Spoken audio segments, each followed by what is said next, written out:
Hello दोस्तों, स्वागत है आपका अपने YouTube channel only study centre 2.0 में। तो इस वीडियो में हम लोग जैक क्लास 9 का यानी कि कक्षा 9वीं का मैथ का मॉडल पेपर सॉल्यूशन को देखने वाले हैं, जो कि जैक बोर्ड के द्वारा जारी कर दिया गया है 2022-23 का। और ये ऑफिशियल मॉडल पेपर है जो कि फिलहाल में ही जारी किया गया है। देख सकते हैं क्लास 9 का है, विषय गणित है और समय आप लोग को 1.5 घंटे दिए जाएंगे, पूर्णांक 40, जिसमें कि यहाँ पर देख सकते हैं कुल 40 प्रश्न होंगे और सभी प्रश्नों को उत्तर देना अनिवार्य है। और प्रत्येक प्रश्न के 4 विकल्प दिए गए हैं, सही विकल्प का चयन करना है। ठीक है, और यहाँ पर ये सेट 1 है। तो चलिए वीडियो को स्टार्ट करते हैं। और वीडियो को स्टार्ट करने से पहले हमारे चैनल पर नया है तो चैनल को सब्सक्राइब कर लीजिएगा, साथ ही बेल आइकन को प्रेस कर लीजिएगा और वीडियो को अपने दोस्तों के पास शेयर कर दीजिएगा ताकि वो भी मॉडल पेपर सॉल्यूशन जरूर कर लें, क्योंकि मॉडल पेपर से बहुत सारा क्वेश्चन आता है। तो चलिए बिना देर किए स्टार्ट करते हैं। तो देख लीजिए यहाँ पर सबसे पहला क्वेश्चन क्या है कि निम्नलिखित में से कौन परिमेय संख्या है। परिमेय संख्या किसे बोलते हैं हम लोग, जिसे कि P/Q के रूप में लिखा जा सके, उसे हम लोग परिमेय संख्या बोलते हैं। तो अब यहाँ पर देखते हैं हम लोग ऑप्शन। तो पहला ऑप्शन है √23। तो √23 को कभी भी P/Q के रूप में नहीं लिखा जा सकता है, तो √23 तो होगा नहीं। और पाई भी एक अपरिमेय संख्या है, आप लोग को ये ज्ञात होगा, पाई परिमेय नहीं है। और यहाँ पर जो सी ऑप्शन है ये देख सकते हैं, ये डॉट डॉट डॉट आगे बढ़ता जा रहा है, तो ये भी परिमेय नहीं है, आप लोगों ने ये भी पढ़ा होगा। लेकिन यहाँ पर जो है √225, तो √225 एक परिमेय संख्या है। अब आप लोग कहिएगा कैसे, तो क्योंकि √225 जो है ये 15 का होता है। √225 ये 15 का होता है, वर्गमूल होता है। तो 15 को हम लोग P/Q के रूप में लिख सकते हैं, क्योंकि ये जो है ये 15 के बराबर है। और 15 को हम लोग P/Q के रूप में लिख सकते हैं, जैसे 15/1, तो 15/1 तो 15 ही होता है, यानी कि आप लोग ऑप्शन नंबर यहाँ पर डी राइट हो जाएगा। इसके बाद आगे बढ़ते हैं। तो आगे है सेकेंड क्वेश्चन, देख लीजिए क्या है सेकेंड क्वेश्चन कि निम्न में से कौन सी संख्या 3 और 4 के बीच स्थित है। तो आप लोग को सिंपली कुछ नहीं करना है, यहाँ पर ऑप्शन से चेक कर लेना है। यहाँ ऑप्शन से चेक कीजिएगा तो आप लोग को टाइम बहुत बचेगा, इसलिए यहाँ पर ऑप्शन से ही चेक कर लीजिए। जैसे अब यहाँ पर है 7/2 यानी कि 7/2, जो कि आता है 3.5, जो कि 3 और 4 के बीच में है। तो अब यानी कि ये वाला तो सही हो रहा है। अब इसके बाद आगे भी चेक कर लेना है आप लोग को कि कोई और ऑप्शन आ रहा है कि नहीं। तो पहला ऑप्शन तो आ रहा है, इसके बाद आगे देख लीजिए जो कि 7/5। 7/5 को आप लोग डिवाइड दीजिएगा तो ये जो ये 3 से कम आएगा, ये जो है 3 से कम आएगा, तो ये तो होगा नहीं। और ये 3/2 को भाग दीजिएगा तो ये 1.5 आएगा, तो ये भी नहीं होगा। यानी कि यहाँ पर आप लोग का ऑप्शन नंबर राइट हो जाएगा ए, यानी कि 7/2, जो कि 3.5 है और 3 और 4 के बीच में स्थित है। इसके बाद है तीसरा का क्वेश्चन, देख लीजिए क्या है कि √5 माइनस √2 इंटू √5 प्लस 2 बराबर वाट, यानी कि इसका मान निकालना है। तो ये बहुत ही सिंपल है। यहाँ पर देख लीजिए ये है a-b और ये है a+b। आप लोग को फॉर्मूला याद होगा, a-b into a+b is equal to होता है a² माइनस b²। तो अब यही हम लोग यहाँ पर करेंगे, बहुत ही सिंपल है, बस आप लोग को डायरेक्टली फॉर्मूला पर रखना है। तो a² करेंगे यानी √5 का स्क्वायर, तो √5 का स्क्वायर करिएगा तो 5 ही आ जाएगा, क्योंकि स्क्वायर से रूट खत्म हो जाता है।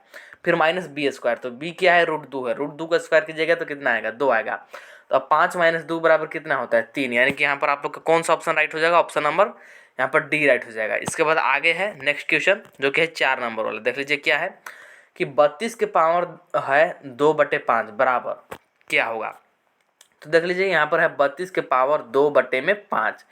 तो सबसे पहले 32 को हम लोग 2 के पावर में लिखेंगे। तो 32 को अगर 2 के पावर में लिखते हैं तो ये आ जाएगा 2 के पावर 5। अब इसका पावर हमें दे रखा है कितना, 2/5। तो 5 से 5 यहाँ पर कैंसिल हो जाएगा, तो ये 2 के पावर 2 आ जाएगा। तो 2 के पावर 2 यानी कि 2 का स्क्वायर, तो 2 का स्क्वायर कितना होता है, 4, यानी कि ऑप्शन नंबर बी राइट हो जाएगा आप लोग के यहाँ पर। फिर नेक्स्ट क्वेश्चन है 5 नंबर वाला, क्या है कि इनमें से कौन एक बहुपद नहीं है। अब बहुपद के लिए क्या होना चाहिए, सबसे पहले आप लोग ये देख लीजिए, जो भी चर होते हैं x, y, z, ABCD जो भी है, ये सारे चर होते हैं। तो जो चर होते हैं, चर का घात पूर्ण संख्या होना चाहिए। अब पूर्ण संख्या के यहाँ पर क्या अर्थ है, जैसे 0, 1, 2, 3 डॉट डॉट डॉट, ये ऐसे रहना चाहिए, यानी कि पूर्ण होना चाहिए। और ये किसका घात होना चाहिए, तो चर का। तो अब यहाँ पर चेक कर लेते हैं हम लोग ऑप्शन। तो पहला ऑप्शन देख लीजिए, x² + 6x + 7। तो यहाँ पर x का घात 2 है, यानी कि ये तो पूर्ण है। और यहाँ पर x का घात 1 है, कुछ नहीं है तो 1 है, इसलिए यहाँ पर ये भी पूर्ण है, यानी कि ये तो सही है। और इसी प्रकार से यहाँ ये भी सही है, x का भी घात 1 है और y का भी घात 1 है, ये भी सही है। और यहाँ पर देखिएगा तो ये भी सही है। लेकिन यहाँ पर आप लोग ऑप्शन नंबर सी में देखिए तो क्या दिया गया है कि x प्लस 5/y, यहाँ पर 5/में y है प्लस 105। तो क्या यहाँ पर y का जो घात है ये पूर्ण संख्या है? नहीं, y का यहाँ पर जो घात है ये अगर ऊपर जाएगा तो -1 हो जाएगा, जो कि पूर्ण संख्या नहीं है। यानी कि आप लोग ऑप्शन नंबर यहाँ पर राइट हो जाएगा, option number C. Option number C right हो जाएगा, जो कि बहुपद नहीं है। फिर नेक्स्ट क्वेश्चन बढ़ते हैं। 6 नंबर वाला क्या है कि बहुपद x - 2 का शून्य कौन है? शून्य के निकालने के लिए आप लोग को कुछ नहीं करना, जैसे दे रखा है x - 2, तो इसको 0 के बराबर कर देना है। x - 2 बराबर 0, बस जिसका भी आप लोग को शून्य के निकालने के लिए बोले उसका बराबर 0 लेना है। अब ये जब उधर जाएगा तो x बराबर हो जाएगा 2, यानी कि प्लस का 2, उधर जाने के बाद बराबर को उधर जाने के बाद साइन चेंज हो जाता है, इसलिए यहाँ पर ये हो जाएगा +2, यानी कि ऑप्शन नंबर यहाँ पर आप लोग का राइट हो जाएगा। देख सकते हैं ऑप्शन नंबर सी यहाँ पर आप लोग का राइट हो जाएगा, इसे आप लोग टिक कर लीजिएगा। फिर नेक्स्ट क्वेश्चन 7 नंबर वाला कि बहुपद 5x³ + 4x⁴ + 7x + 12 का घात है। अब इसका हम लोग को यहाँ पर जो बहुपद दे रखा है ये बहुपद का घात बताना है। तो बहुपद का घात चेक करते समय आप लोग ध्यान रखिएगा कि अधिकतम घात को हम लोग ध्यान में रखते हैं, यानी कि इस बहुपद में सबसे अधिकतम घात जिसका होगा उसी को हम लोग बहुपद का घात बोलेंगे। तो यहाँ पर देख लीजिए 5 के घात 3 है और यहाँ पर 4 के घात 4 है। अब यहाँ पर देखते हैं क्या 4 के घात 4 से बड़ा कोई घात है? नहीं, यानी कि इस बहुपद का जो घात है वो 4 हो जाएगा, ऑप्शन नंबर बी। इसके बाद नेक्स्ट क्वेश्चन देख लीजिए 8 नंबर वाला क्या है कि यदि बहुपद px = x³ + x² + x + 1 को x + 1 से विभाजित किया जाता है तो शेषफल का मान होगा। अब यहाँ पर देख लीजिए इस क्वेश्चन को करने के दो तरीके हैं, या तो आप लोग ऐसे भाग दीजिए कि x + 1 भागे x³ + x² + x + 1, ऐसे आप लोग भाग दीजिए और लास्ट में जो शेषफल बचेगा वो आप लोग लिख सकते हैं। तो इसमें आप लोग को ज़्यादा टाइम लग जाएगा और आप लोग को एग्जाम में मैं आप लोग को सिंपल तरीका बताता हूँ, उससे कीजिएगा, कम टाइम में आप लोग का बन जाएगा। कुछ नहीं करना है, जो है जिससे भाग देना है उसका आप लोग को शून्य सबसे पहले निकाल लेना है कि x + 1 का शून्य के निकालेंगे तो x + 1 बराबर 0 करेंगे, यानी कि इसका शून्य का आ गया -1। अब जहाँ जहाँ भी px में हमें x दिख रहा है वहाँ पर -1 रखते जाएंगे तो हमें शेषफल प्राप्त हो जाएगा बहुत ही आसानी तरीके से और बहुत ही कम टाइम में। तो अब चलिए यहाँ पर शून्य का -1 आया है, अभी मैंने आप लोग को निकाल के दिखाया, तो चलिए अब हम लोग 1 को रखते हैं। तो यहाँ पर है सबसे पहले x क्यू यानी कि -1 का क्यू, फिर है +x² यानी कि -1 का स्क्वायर, फिर क्या है x यानी कि +-1, फिर यहाँ पर +1 है। अब -1 का क्यू कीजिएगा तो -1 ही आएगा और -1 का स्क्वायर कीजिएगा तो 1 आ जाएगा, फिर यहाँ पर है -1 और फिर यहाँ पर है +1। अब यहाँ पर देख लीजिए -1 यानी कि -2 और +1 यानी कि +2, यानी कि -2 और +2 यानी कि हो जाएगा ये 0, यानी कि ऑप्शन नंबर 1 राइट हो जाएगा आप लोग का 8वां का, ऑप्शन नंबर 1 यानी कि 0, कोई भी शेषफल यहाँ पर नहीं बचेगा। फिर 9 नंबर वाला क्वेश्चन देख लीजिए क्या है कि x अक्ष पर स्थित किसी बिंदु का निर्देशांक निम्न में से किस रूप का होता है। क्योंकि बिंदु x अक्ष पर है इसलिए यहाँ पर y 0 होगा। x अक्ष पर आप लोग यहाँ पर समझने का प्रयास कीजिए, जैसे ये हमारा चतुर्थांश है, ये हमारा ग्राफ है, तो ये होता है x और ये होता है y। अगर कोई बिंदु x अक्ष पर है, इस पर है, तो इस पर y के मान तो मिलेगा नहीं, यानी कि y 0 होगा, जो भी मिलेगा x का ही मिलेगा, यानी कि x, x, 0 हो जाएगा इसका राइट आंसर, यानी कि ऑप्शन नंबर सी x, 0। और यहाँ पर ये 0 क्या है? ये y ही है, y 0 है, क्योंकि y का कोई मान नहीं मिलेगा x अक्ष पर, यानी कि ऑप्शन नंबर सी राइट हो जाएगा आप लोग का। और इसके बाद नेक्स्ट क्वेश्चन देख लीजिए 10 नंबर वाला कि मूल बिंदु का निर्देशांक है। ये बहुत ही सिंपल क्वेश्चन है, ये सभी लोग को आता होगा, ये इसका हो जाएगा 0, यानी कि ऑप्शन नंबर सी राइट हो जाएगा। और वीडियो पसंद आ रहा होगा तो आप लोग वीडियो को लाइक जरूर कर दीजिएगा, क्योंकि मैं आप लोग को यहाँ पर बेस्ट एक्सप्लेनेशन के साथ बता रहा हूँ, तो वीडियो को लाइक जरूर कर दीजिएगा, क्योंकि वीडियो बनाने में बहुत ही मेहनत लगती है। फिर देख लीजिए 11 नंबर वाला क्या है कि बिंदु 0,-7 कार्तीय तल में कहाँ स्थित है। अब हम लोग चलिए यहाँ पर कार्तीय तल बना लेते हैं। अब यहाँ पर हम लोग कार्तीय तल सबसे पहले बना लेते हैं। तो ये देख लीजिए, ये हो गया कार्तीय तल। अब है सबसे पहले 0, ठीक, फिर है -7, तो ये है x और ये है y। तो -7 हमें किस अक्ष पर दे रखा है? y अक्ष पर। तो y अक्ष पर माइनस कहाँ होता है? यहाँ पर होता है इधर, यानी कि यहाँ आ जाएगा कहीं पर -7, यहाँ मान लीजिए -7 है और यहाँ पर ये 0 है, तो ये अब देख लीजिए कहाँ स्थित है, तो ये वाई अक्ष पर ही तो स्थित है, यानी कि ऑप्शन नंबर डी राइट हो जाएगा। ऑप्शन नंबर डी राइट हो जाएगा वाई अक्ष पर। इसके बाद आगे बढ़ते हैं 12 नंबर वाला क्वेश्चन देख लीजिए क्या है कि यदि x बराबर 1 y बराबर 2 रैखिक समीकरण 3x प्लस 2y बराबर k का एक हल है तो k का मान है, यानी कि k का मान निकालना है। तो कुछ नहीं, यहाँ पर x और y का मान दे रखा है, आप लोग को सीधा यहाँ पर रख देना है, k का मान आ जाएगा। तो चलिए हम लोग यहाँ पर रख लेते हैं 3 इंटू एक्स है, x का हम लोग मान रख देते हैं 1, ठीक, प्लस कर देते हैं 2 इंटू y का मान दे रखा है 2, तो इंटू में 2 कर देंगे तो 3 गुने 1 कीजिएगा तो 3 ही आ जाएगा, प्लस 2 गुने 2 कीजिएगा तो 4 आ जाएगा, और 4 और 3 कितना होता है 7, यानी कि यहाँ पर आपका कौन सा राइट आंसर हो जाएगा, ऑप्शन नंबर ए राइट हो जाएगा। यहाँ पर देख लीजिए ऑप्शन नंबर ए। फिर 13 नंबर देख लीजिए क्वेश्चन क्या है कि एक्स अक्ष का समीकरण है, तो एक्स अक्ष का समीकरण होता है y बराबर 0, ये आप लोग याद रखिएगा डायरेक्टली, यानी कि ऑप्शन नंबर बी राइट हो जाएगा। इसके बाद आगे बढ़ते हैं तो 14 नंबर वाला क्वेश्चन देख लीजिए क्या है कि रैखिक समीकरण 2x प्लस वाई बराबर 5 का हल है। तो ये भी बहुत ही सिंपल है, आप लोग को करना क्या है कि यहाँ पर ऑप्शन वाइज चेक करना है, ऑप्शन का मान उठा करके इसमें रखना है, एक्स और वाई का मान उठा करके, और देखना है कि क्या बराबर आ रहा है लेफ्ट हैंड साइड और राइट हैंड साइड। अगर बराबर आएगा तो वही ऑप्शन आप लोग का राइट हो जाएगा। अब चलिए जैसे मैं यहाँ पर रख के दिखाता हूँ, ऑप्शन नंबर 1 लेते हैं जिसमें कि x बराबर 2 y बराबर 2 दे रखा है।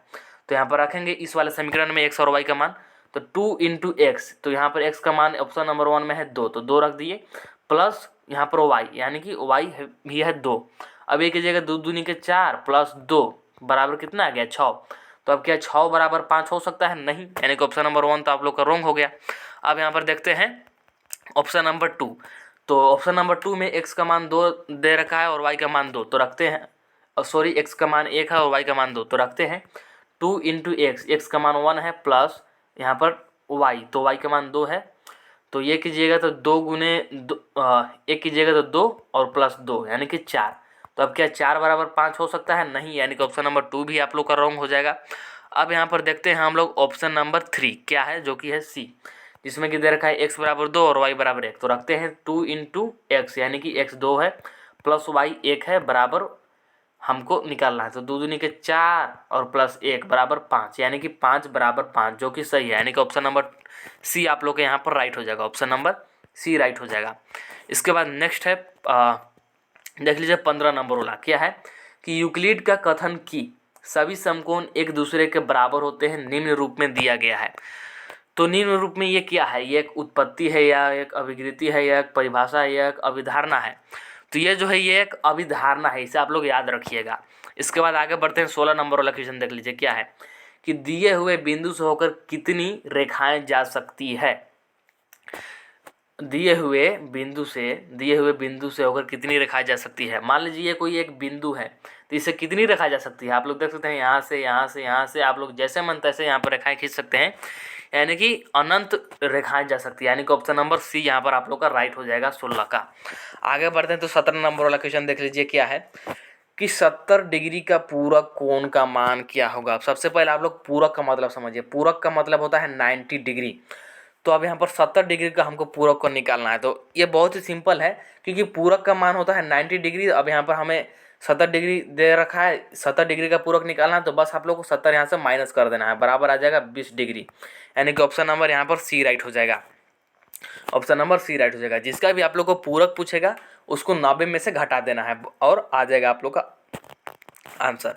इसके बाद 18 नंबर वाला क्वेश्चन देख लीजिए क्या है कि यदि एक त्रिभुज का एक कोण शेष दो कोणों के योग के बराबर हो तो वह त्रिभुज है। तो ये समकोण त्रिभुज होता है। देख लीजिए ये है समकोण त्रिभुज जो कि 90 डिग्री होता है यहाँ पर समकोण, और ये 90 डिग्री तो यही होगा। त्रिभुज के तीनों भुजाओं का योग हम लोग जानते हैं कि 180 हो गया, तो 90 डिग्री तो यही हो गया, तो बाकी दो मिलकर कितना होगा 90 ही होंगे, इसलिए यहाँ पर ऑप्शन नंबर बी राइट हो जाएगा, समकोण त्रिभुज। इसके बाद देख लीजिए 19 नंबर वाला क्या है कि आकृति में x का मान है।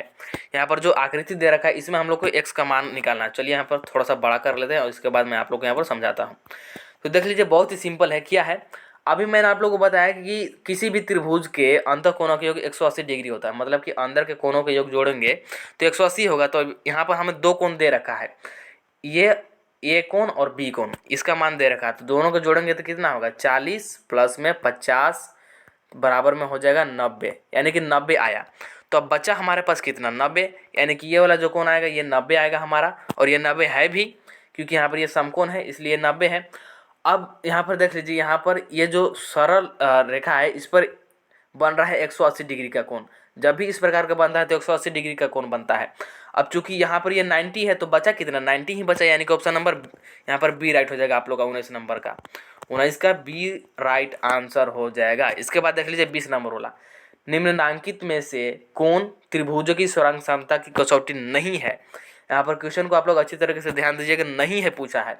तो एंगल साइड एंगल यानी कि SAS जो कि होता है, यानी कि ये सही है, यानी कि अब यहाँ पर देख लीजिए बी साइड साइड साइड यानी कि भुजा भुजा भुजा ये भी होता है। और यहाँ पर देख लीजिए साइड एंगल साइड यानी कि भुजा कोण भुजा ये भी होता है। लेकिन एंगल एंगल एंगल इससे कभी भी स्वरंगसम नहीं होता कोई भी त्रिभुज, इसे आप लोग ध्यान रखिएगा। यानी कि ऑप्शन नंबर सी राइट हो जाएगा, यहाँ पर ऑप्शन नंबर सी राइट हो जाएगा आप लोग का 20 नंबर का। तो इस वीडियो में इतना ही, क्योंकि वीडियो बहुत ज़्यादा लंबा हो जाएगा इसलिए मैं इस वीडियो में इतना ही क्वेश्चन बता रहा हूँ। 20 क्वेश्चन मैंने इस वीडियो में बताया है, और नेक्स्ट पार्ट में सेकंड पार्ट में मैं 20 क्वेश्चन और बता दूंगा, क्योंकि वीडियो बहुत ज़्यादा लंबा हो रहा है। तो इसमें इतना ही, और वीडियो पसंद आएगा तो वीडियो को लाइक जरूर कर दीजिएगा और चैनल को सब्सक्राइब करके रख लीजिएगा, ताकि आपको रेगुलर सोल्यूशन मिलता रहे। चलिए मिलते हैं हम नेक्स्ट पार्ट के साथ।